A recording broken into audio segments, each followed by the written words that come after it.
مباركا فيه مباركا عليه كما يحب ربنا ويرضى. أشهد أن لا إله إلا الله وحده لا شريك له وأشهد أن محمدا عبده ورسوله لا نبي بعده. اللهم صل وسلم على سيدنا وحبيبنا ومولانا محمد وعلى آله وصحبه أجمعين. اللهم إنا نسألك علما نافعا ونعوذ بك من علم لا ينفع. اللهم إنا نسألك العافية في الدنيا والآخرة. اللهم إنا نسألك إيمانا كاملا ويقينا صادقا ونية خالصة وعزيمة رشدة وقلبا خاشعا ولسانا ذاكرا وعملا صالحا متقبلا ورزقا واسعا حلالا طيبا مباركا. Rabbi shrah li sadri wa yassir li amri wahlul 'uqdatam min lisani yafqahu qawli, amma ba'd. Para jamaah sekalian rahimakumullah, alhamdulillah pada pagi hari ini kita diberikan kesehatan oleh Allah Ta'ala sehingga bisa melaksanakan rangkaian ibadah di hari yang mulia Sayyidul Ayyam, yaitu hari Jumat. Mudah-mudahan Allah Ta'ala menerima, melipat gandakan pahala dari ibadah kita, amal-amal soleh kita, dan mengampuni dosa-dosa kita, memberikan istiqamah kepada kita sampai akhir hayat dalam keadaan husnul khatimah insyaallah. Amin amin ya rabbal alamin. Para jamaah rahimakumullah, marilah kita lanjutkan kajian Tazkiyatun Nafs dari kitab Farhatun Nufus bi Syarhi Tajil Arus Al-Hawi li Tahdhibin Nufus. Pada bab pertama ini adalah masih dalam pembahasan tentang masalah taubat ya. Anasiru taubah atau unsur-unsur taubat, sebagaimana yang telah kita sampaikan bahwa at-taubatu hiya ar-ruju' mutlaqan. Taubat itu adalah bermakna kembali secara mutlak, kembali kepada Allah Subhanahu wa ta'ala. Sedangkan secara istilah dalam syar'i, dalam agama kita, tantadhimu bi thalathati umur in lam yata'allaq adz-dzanbu bil 'abdi wa illa fahiya arba'ah. Unsur-unsur yang harus kita penuhi dalam bertaubat itu ada 3 hal apabila dosa tidak terkait dengan hamba, dengan sesama manusia. Sedangkan kalau itu dosa terkait dengan hukuk adami atau hak-hak sesama manusia, maka harus ditambah 1 lagi, berarti totalnya 4 ya. Unsur-unsur yang harus kita penuhi, insyaallah ini suatu yang ma'ruf ya, untuk sekedar murojaah kita ingat selalu ya. Unsur-unsurnya adalah yang pertama al-iqla'ul mubashir anidz-dzanbi, mencabut atau meninggalkan dosa secara spontan, secara langsung. Wa yakunu dzalika bitarkihi wal ibti'ad an dawa'ihi, dan hal itu adalah dengan meninggalkan dosa itu, menjauhi sebab-sebab, faktor-faktor pemicu yang bisa menyebabkan seseorang melakukan dosa itu. Yang kedua adalah an-nadmu, memiliki penyesalan. Yang ketiga al-azmu ala adamil audi, azam, tekad yang bulat tidak kembali melakukan dosa tersebut. Wa hadzan nadmu sababuhu, dan ini adalah penyebabnya adalah menyesal. Jadi kalau ada penyesalan berarti ada azam yang kuat tidak mengulangi, tidak kembali melakukan dosa yang dia lakukan sebelumnya. Sedangkan itu kalau terkait dengan hak sesama manusia adalah at-tahallul min haqqil adami, minta dihalalkan dari hak sesama manusia. Kalau itu dosa yang hubungannya dengan sesama manusia, sebagaimana yang pernah dilakukan oleh seorang ulama besar, Abdullah bin Mubarak. Beliau ini sering beriktikaf di Masjidil Aqsa, hari-harinya sering dilakukan untuk beriktikaf di Masjidil Aqsa, dan suatu saat beliau berhaji ke Mekah Al-Mukarramah. Kemudian selesai musim haji, beliau hendak pulang ke Masjidil Aqsa untuk kembali beriktikaf di sana. Beliau membeli kurma di Mekah, ya, di sekitar Mekah, dan ya biasalah dalam muamalah, ya biasa, dia di samping membeli kurma dalam timbangan, ya, dia mencoba kurma sekitar 1 biji yang itu tanpa izin daripada pembelinya, ya.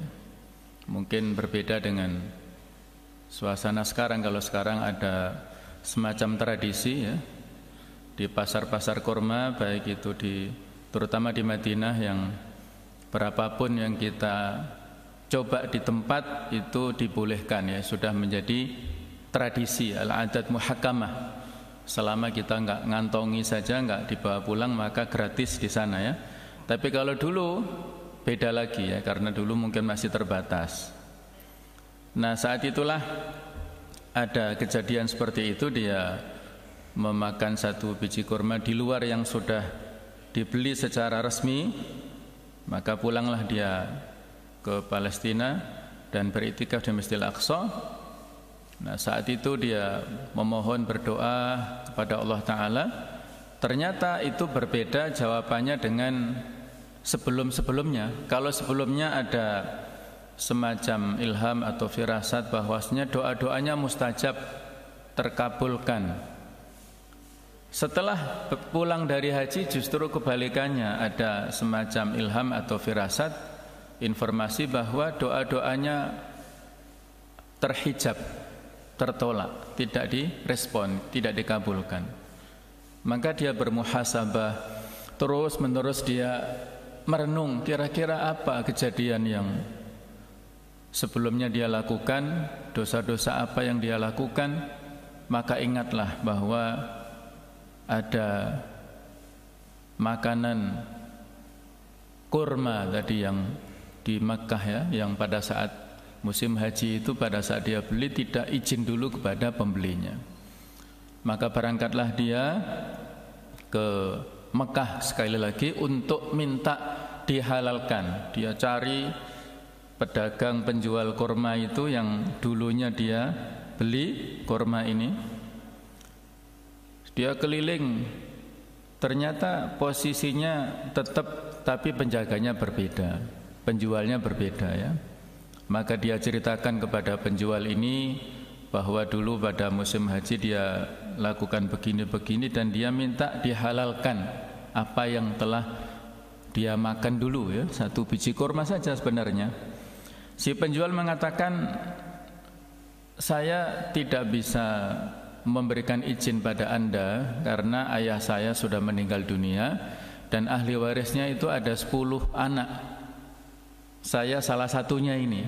Kalau Anda ingin supaya makanannya menjadi halal, Anda datangi satu persatu di sekitar Mekah sini. 9 saudara saya yang lainnya itu, saya salah satunya, ya, dia totalnya 10. Maka didatangilah oleh Abdullah bin Mubarak ini salah satu dari semua, ya, semua dari masing-masing ahli waris ini, minta supaya dimaafkan, dihalalkan.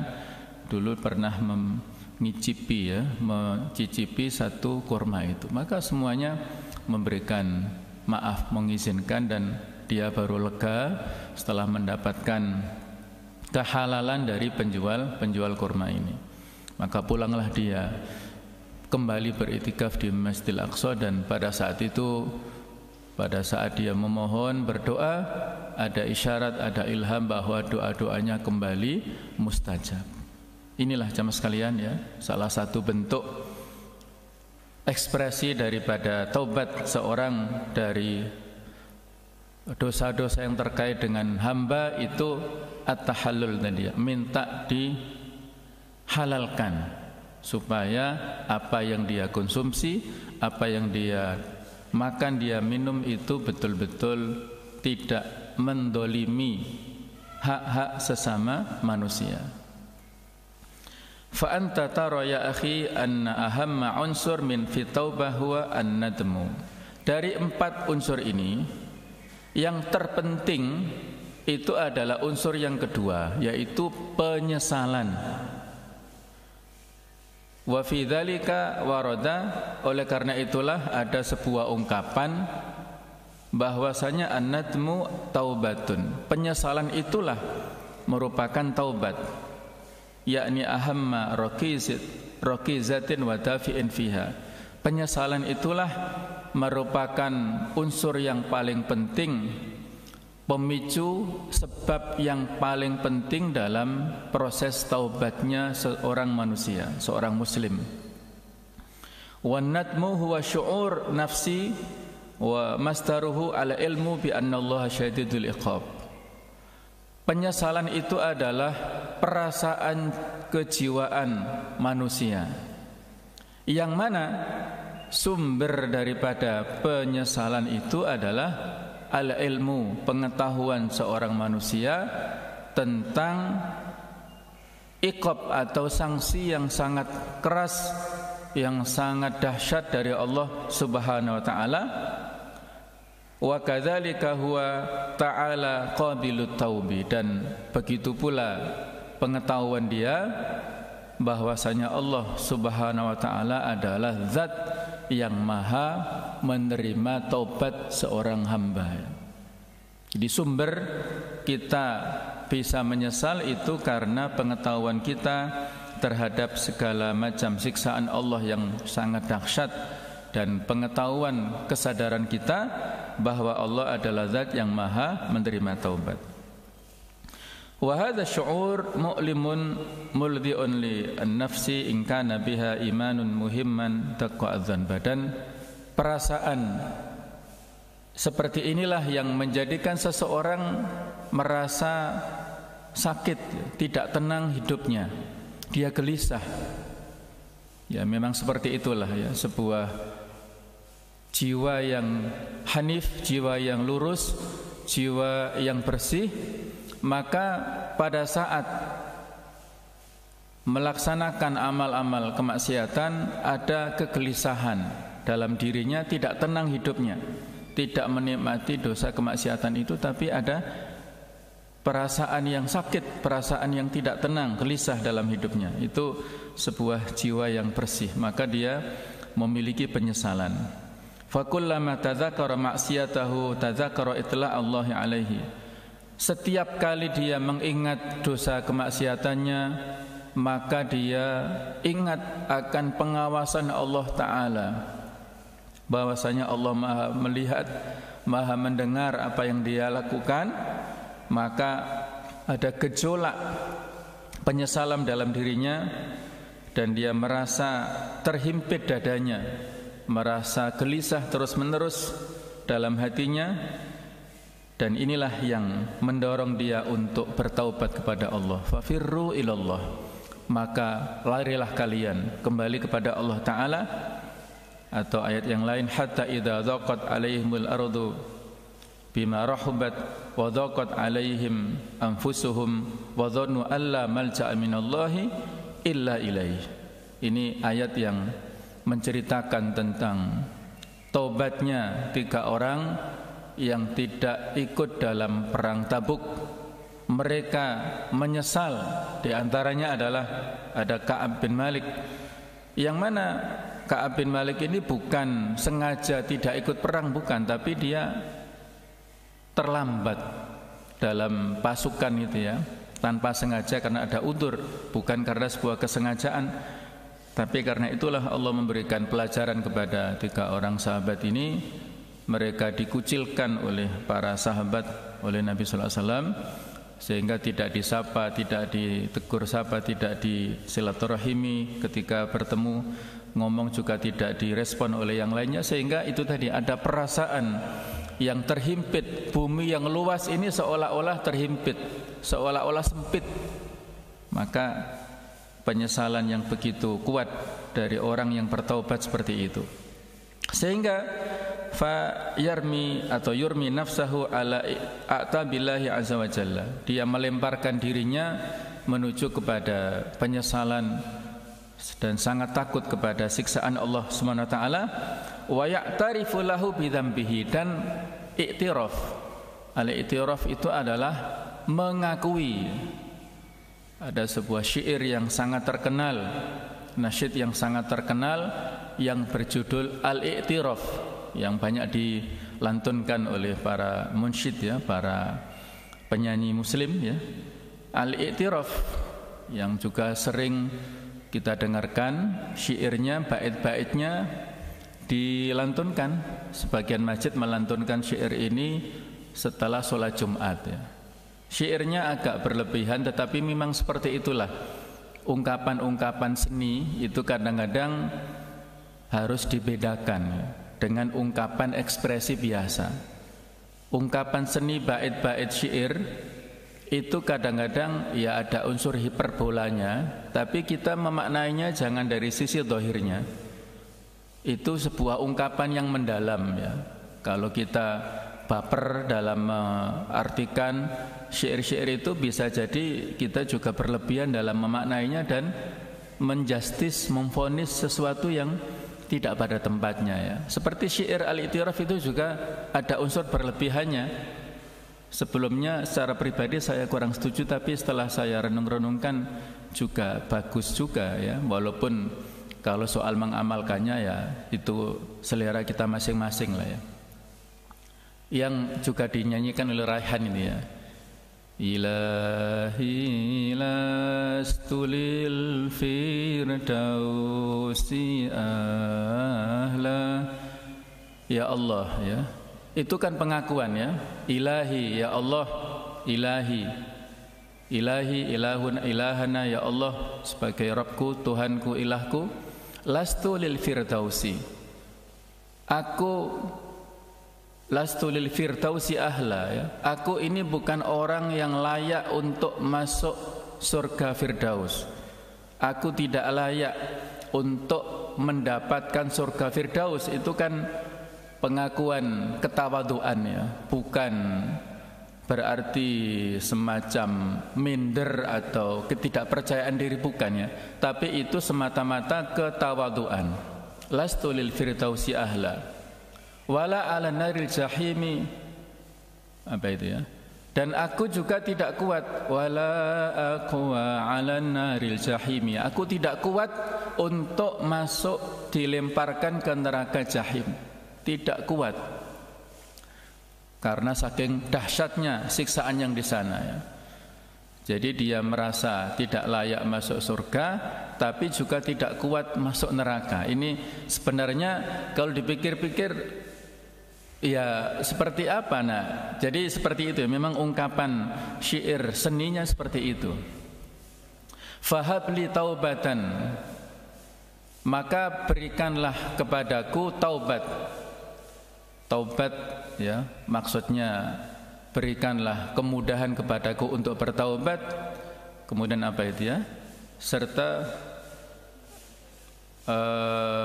innaka ghafiru dzambil adzimi, karena sesungguhnya engkaulah zat yang maha penerima taubat. Nah, jemaah sekalian, ini ungkapan di antara syair yang sangat terkenal. Pelantunnya ya seorang abid. Suatu saat ada seorang abid ini ya, dia adalah juga seorang mujahid. Jadi ceritanya itu, dia setelah melakukan jihad fisabilillah, berperang itu pulang. pulang ke kampung halamannya, dan sebelum dia sampai ke rumahnya itu tanpa sengaja, ini coba kita renungkan sedikit ya, kisah singkat ini, dia tanpa sengaja melihat kaki seorang perempuan, istri daripada temannya, tetangganya itu sedang berkunjung ke rumahnya untuk mengunjungi istrinya di rumah ya. Kemudian tersingkap aurat kaki daripada wanita ini dan dilihat oleh seorang ini ya, yang pulang dari berjihad, dia mau bertemu dengan keluarganya, dengan istrinya, ternyata mendapatkan tanpa sengaja aurat kaki daripada si wanita, istri daripada temannya itu. Maka dia menyesal ya. Menyesal kenapa melakukan keteledoran seperti itu. Sebagai bentuk penyesalannya, dia tidak jadi masuk ke rumah, tapi dia mengasingkan diri selama bertahun-tahun, mengakui dan menyesali atas dosa-dosanya, dan melantunkan syair seperti ini ya. Sampai setelah yakin Allah Ta'ala menerima taubatnya, dia balik ke rumahnya. Si penyair itulah seorang Abu Nawas atau Abu Nuwas ya. Ada istilah Abu Nawas dalam populernya, tapi aslinya Abu Nuwas. Nama aslinya adalah Al-Hasan ibnu Hani Al-Hakami. Dia adalah seorang penyair besar di zaman Khalifah Harun Ar-Rasyid ya. Dia hidup sekitar tahun 750-an Hijriah ya. Ini sebuah penyesalan dari kemaksiatan yang sebenarnya kalau dilihat ukuran manusia sekarang kan sepertinya sepertinya sepele ya, karena dia juga tanpa sengaja. Tapi itulah pada zaman dahulu, ulama kita zaman dahulu luar biasa, sangat sensitif hatinya, sehingga dari dosa yang sepertinya kalau pada masa saat ini ringan atau sepele, tapi dia menganggapnya sebuah dosa yang besar yang harus dia sesali terus-menerus, dan dia bertaubat kepada Allah Subhanahu wa taala. Itu contoh iktiraf ya yang luar biasa. Walidzan bidawai, dan dosa ini memiliki pemicu-pemicu ya, memiliki sebab-sebab. Faman kana dawai dzambihi as-suhbah, kalau pemicu atau sebab-sebab daripada dosanya itu adalah as-suhbah as-sayyi'ah, pergaulan yang buruk, teman yang jelek, ini juga sangat bahaya ya. Al-mar'u ala dini khalilihi falyanzur ahadukum man yukhalil. Seorang itu mengikuti tradisi, budaya, kebiasaan temannya, maka hendaklah dia melihat siapa temannya. Fa'alaihi tarkuha, maka kalau sebab daripada pemicu dia melakukan kemaksiatan itu karena temannya, biasanya tidak enak ya. Ada temannya yang pergi ke tempat tertentu, dia enggak enak kalau enggak ikut. Ada temannya pada saat ngobrol sambil, mohon maaf ya, misalnya sambil merokok atau sambil yang lain-lainnya, tidak enak kalau enggak membersamai kebiasaan mereka, dan macam-macam lah ya. Ketidakenakan itulah yang menjadikan kita ikut-ikutan dalam kemaksiatannya. Kalau itu penyebabnya, fa'alaihi tarkuha, maka harus dia tinggalkan persahabatan itu. Au in kanat mihnatuhu, kalau penyebab kemaksiatannya itu adalah profesinya, pekerjaannya, fa'alaihi tarkuha, maka dia sebisa mungkin meninggalkan profesinya yang tidak benar itu.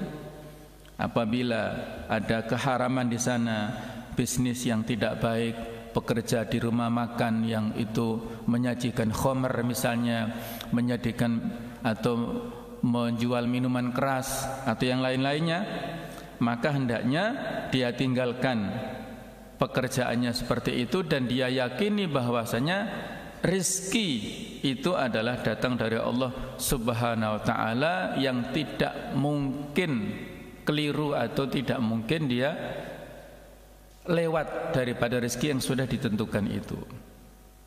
Ya, kita sudah sangat faham tentang masalah rezeki ya, saya hanya sekedar mengingatkan ada sebuah hadis yang sahih bahwa Rasulullah SAW pernah mengatakan inna rizqa la yatlubul abda asra'u mimma yatlubuhu ajaluhu au kama qala, bahwasanya rezeki itu akan mencari seorang manusia, mengejarnya seorang manusia lebih cepat daripada ajal mengejarnya.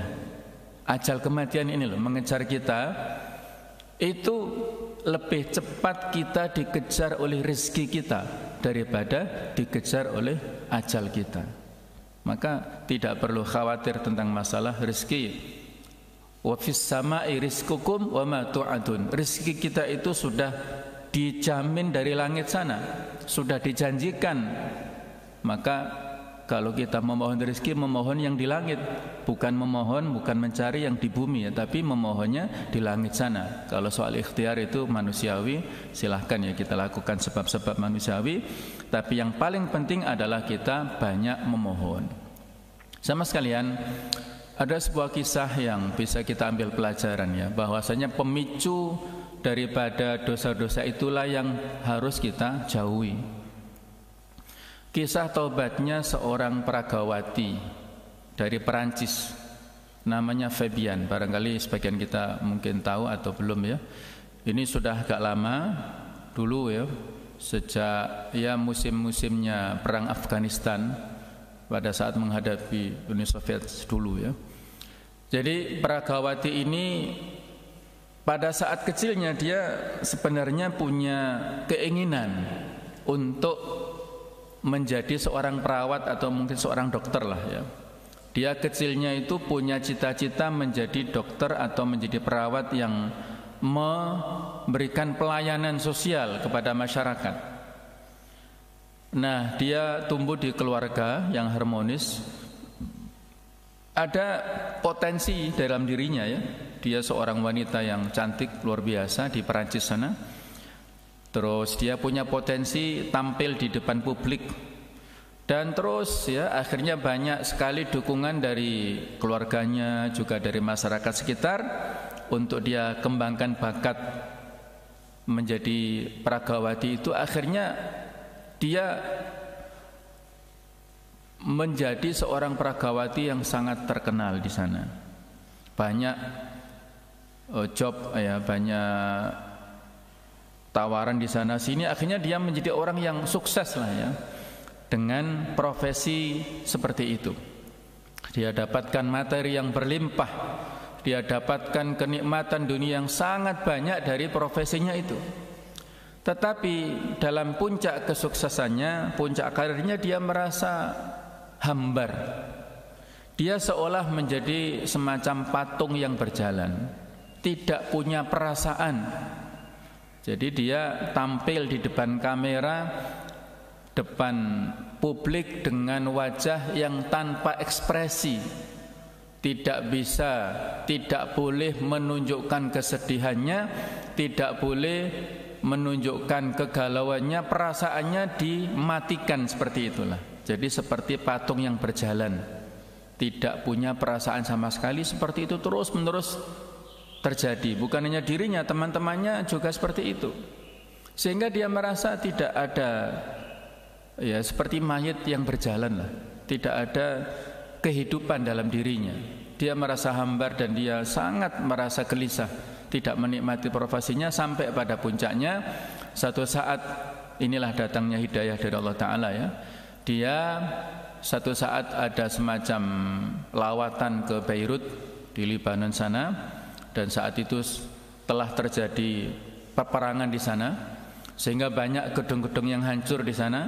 Walaupun saat itu dia dengan teman-temannya menginap di hotel, masih ada beberapa hotel mewah di sana.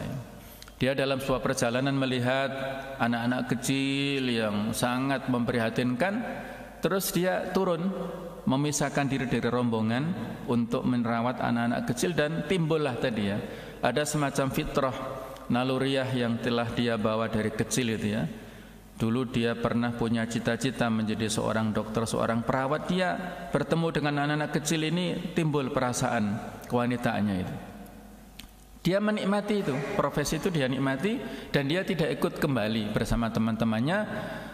Terus ya, terpisah dari temannya sampai dia mendapatkan hidayah masuk Islam. Masuk Islam dalam bimbingan seorang alim di sana. Terus ya, dia muslim. Dan dia akhirnya hijrah ke Afghanistan. Dia di sana bergaul dengan para muslim Afghanistan yang tangguh-tangguh, semakin kuat Islamnya. Adapun semacam manajernya ataupun orang-orang dulu yang mengorbitkannya itu merasa kehilangan dengan potensi Pragawati ini, namanya Febian tadi ya.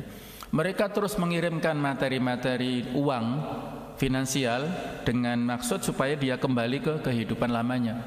Tapi dia enggak tertarik. Dia lebih berbahagia dalam kesederhanaan, keterbatasan dengan penduduk mujahidin Afghanistan, merawat bayi-bayi, wanita-wanita, orang-orang yang sakit yang kena dampak dari perang Afghanistan pada saat itu. Dia merasa kehidupannya betul-betul berubah dan dia mendapatkan kebahagiaan yang luar biasa, jauh daripada jauh daripada yang dulu dia rasakan kegelisahan pada saat menjadi Pragawati. Walaupun dulu banyak sekali uang finansial dia dapatkan, ketenaran, kemasyhuran, tapi sekarang dalam keterbatasannya itu jauh dia rasakan kebahagiaannya. Inilah jemaah sekalian ya, bahwasanya yang namanya bahagia itu di hati. Dan itu tidak terkait dengan fasilitas, dengan adanya finansial, itu enggak ada kaitannya. Orang yang bahagia itu bukanlah orang yang paling kaya, bukan.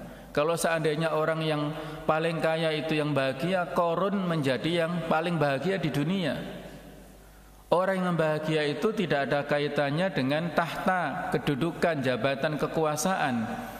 Kalau itu kebahagiaan identik dengan kekuasaan, dengan jabatan, Fir'aun itu menjadi yang paling kaya, yang paling bahagia ya, karena dia punya kekuasaan yang luar biasa. Tapi kebahagiaan itu adalah adanya di hati, tidak terukur oleh materi-materi duniawi. Ya, ada mungkin di desa ada petani yang ke sawah memacul, kemudian dia rajin sholat misalnya di sela-sela dia bekerja di sawah itu, dia misalnya sholat duha, dia sempatkan untuk tilawatul Quran di sana misalnya, kemudian dia juga rajin ke mushola. Itulah mungkin kebahagiaan yang dia dapatkan oleh si petani itu ya. Sama sekalian rahimakumullah, ini adalah pemicu ya yang kita sampaikan tadi. Faktor seseorang itu bisa meninggalkan kemaksiatan, dosa-dosanya adalah karena meninggalkan pemicunya. Coba kita identifikasi, kira-kira selama ini kita melakukan kemaksiatan itu pemicunya apa? Seorang itu melakukan dosa, pemicunya apa? Ada sebuah kisah yang mungkin berlebihan ya, kisah lainnya dulu yang terjadi pada zaman dulu ya. Ada kejadian yang bisa kita ambil pelajaran ya. Mungkin ini kita dengarkan sepertinya aneh dan berlebihan, tapi ya seperti itulah, mudah-mudahan bisa kita ambil pelajarannya. Jadi sebuah cerita yang terjadi pada malam hari ya. Malam hari yang sangat dingin, dalam cuaca yang sangat dingin karena ada hujan ya, hujan deras. Di ujung perkampungan ada rumah terpencil satu saja. Rumah ini dihuni oleh seorang laki-laki masih muda. Dia sendirian di sana karena keluarganya sudah enggak ada. Malam-malam itu dia diketuk pintunya ya oleh tamu, karena pada saat itu hujan lebat lah. Dia coba lihat dari balik pintu itu siapa yang mengetuk ini. Ternyata seorang wanita ya. Coba bisa kita bayangkan malam-malam dalam suasana cuaca yang sangat dingin, gelap gulita, ada wanita yang ingin berteduh di rumahnya karena hujan yang sangat lebat. Maka timbullah pro kontra dalam dirinya. Apakah aku persilakan masuk wanita ini ataukah aku biarkan kehujanan di luar ya. Kita bayangkan rumah dulu enggak seperti sekarang lah ya. Kalau sekarang mungkin ada terasnya, ada berandanya yang nyaman ya, bisa dibuat berteduh. Kalau dulu ya seadanya lah. Artinya kalau di luar rumah ya kehujanan. Nah, saat itu timbul pro kontra antara sisi kemanusiaannya dan sisi syar'inya ya. Dari sisi syar'i, kalau dia biarkan dia masuk, wanita ini dia nggak ada orang lain. Kalau wanita ini masuk, maka dia berdua dengan wanita ini yang ketiga syaitan. Kalau dibiarkan di luar, wanita ini bisa mati, ya bisa sakit, bisa mati karena kehujanan terus menerus. Timbul gejolak dalam dirinya, apa yang harus aku lakukan ya. Akhirnya dengan terpaksa dia persilahkan masuk wanita ini. Masuk. Nah, pada saat masuk itulah ya mungkin karena kedinginan sebagainya tersingkap baju dari wanita ini yang dia timbul sebagai seorang laki-laki ya, yang masih normal, yang masih muda, gejolak pemudanya itu syahwatnya muncul. Ada wanita yang cantik ya, yang ada di rumahnya dan nggak ada orang lain. Nah, saat itu timbul perasaan-perasaan syahwat tadi ya. Tapi luar biasa, keimanan laki-laki ini luar biasa ya. Setiap kali muncul syahwat untuk menzinai si wanita ini, dia ingat akan azab yang dia dapatkan di neraka nanti. Caranya bagaimana? Dia bakar jarinya ya. Jadi dia panasi jarinya itu kemudian dibakar sampai ya meleleh, sampai ya terbakar ya, jari-jarinya terbakar. Satu jari dia bakar, terus dia luluh lagi ya, dia takut dengan neraka yang jauh lebih dahsyat panasnya daripada itu. Beberapa waktu kemudian muncul lagi syahwatnya, terus ya, jari yang kedua dibakar. Kemudian ya setelah itu dia istirahat dan dia sadar ya, terus muncul lagi terus ya, namanya setan ini terus menerus berusaha untuk membujuknya, sampai subhanallah ya, satu demi satu jarinya itu terbakar, sampai 10 jari itu terbakar. Dan pada saat selesai jari yang ke-10 sudah datang pagi hari ya, subuh datang dan pagi hari terang. Akhirnya dia selamat dari tipu daya setan, maka dia selamat dari itu tadi, fitnah nisa, fitnah perempuan tadi ya, fitnatul mar'ah tadi. Maka dia bisa selamat, tidak jadi melakukan kemaksiatan pada malam hari itu.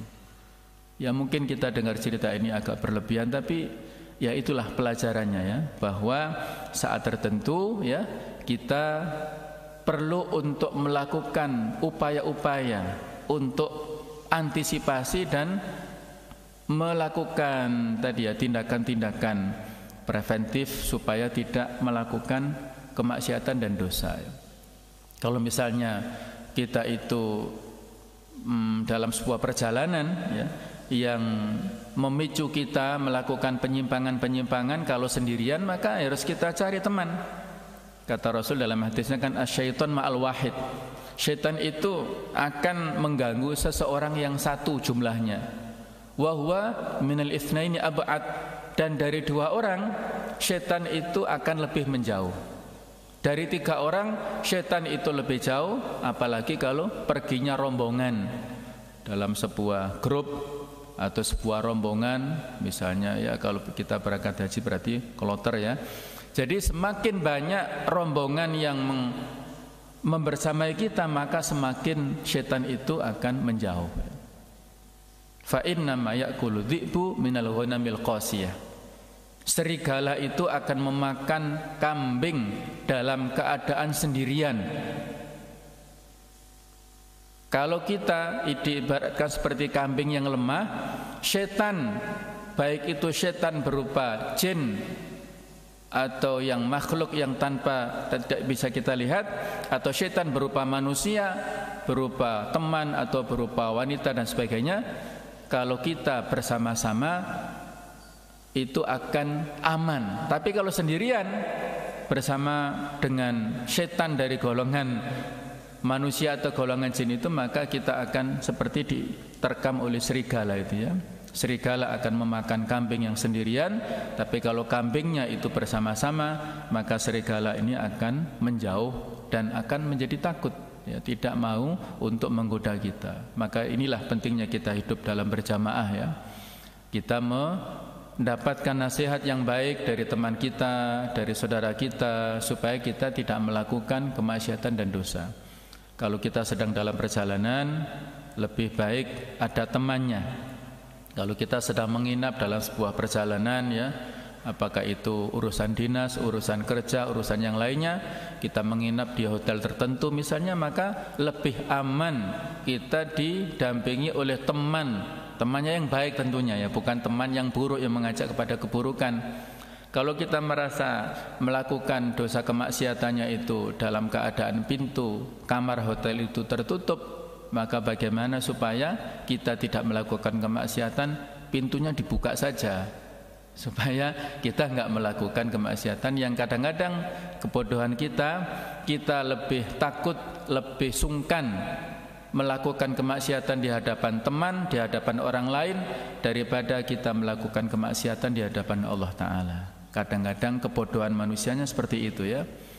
Oleh karena itu, jamaah sekalian, marilah kita saling menasihati diri kita semuanya dalam kebaikan, dalam kesabaran, dalam kasih sayang, dan marilah selalu kita ingat terus-menerus akan dosa-dosa kita, dan terus-menerus kita bersemangat untuk bertaubat kepada Allah Subhanahu wa ta'ala. Saya kira itu mudah-mudahan yang sedikit ini bisa menjadi pengingat bagi diri saya pribadi dan jamaah semuanya.